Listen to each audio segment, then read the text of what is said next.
Hi everyone, thanks for inviting me today.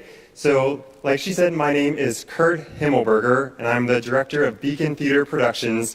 Before I tell you a little bit about our group, I just want to say thank you that you give back to the community surrounding your church. I grew up in the United Methodist Church in York, Pennsylvania, and I was always appreciative when I saw my church giving back and serving the neighborhood around the church. So, Beacon Theater Productions, and you actually learned a little bit about it today. We have lots of missions. One is we like to make accessible theater, oftentimes free, so we can benefit the most people. And we have a mission where we focus about moments of the past to make a better future.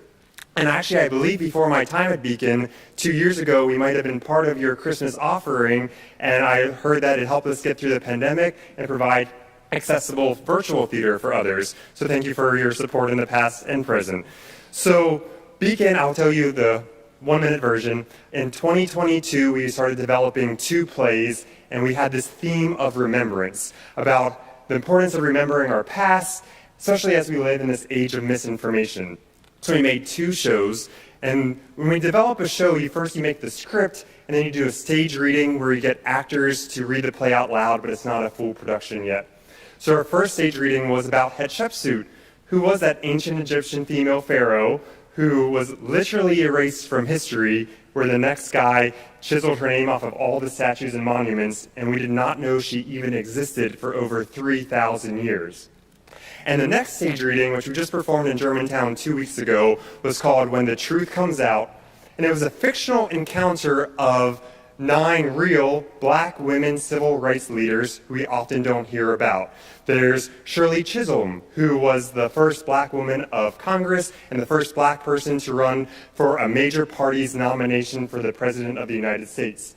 There was Joanne Robinson, who got in trouble for sitting on the white section of the bus years before Rosa Parks and led the Montgomery bus boycott. There was Barbara Jordan, Constance Baker Motley, Daisy Bates, Ella Baker, Fannie Lou Hamer, Patricia Harris, and Pauli Murray. And as we performed this stage reading, the audience, which was of many races, and the actors and the production team, seemed to we had this collective appreciation for the show we just watched. One, we were appreciative of learning about these 9 women. The majority of the audience did not hear, but also upset that many of us never heard about these civil rights leaders growing up. We never heard about this place in American history.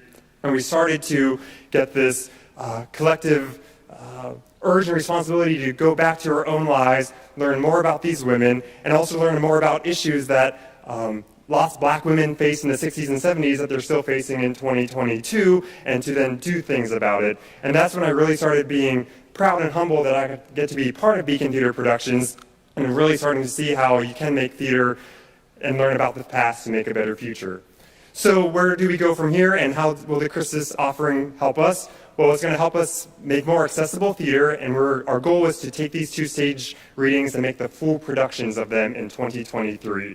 So thank you for this time to meet you and to get to share with you, and for your past and present support, and I'm really appreciative. So thank you so much.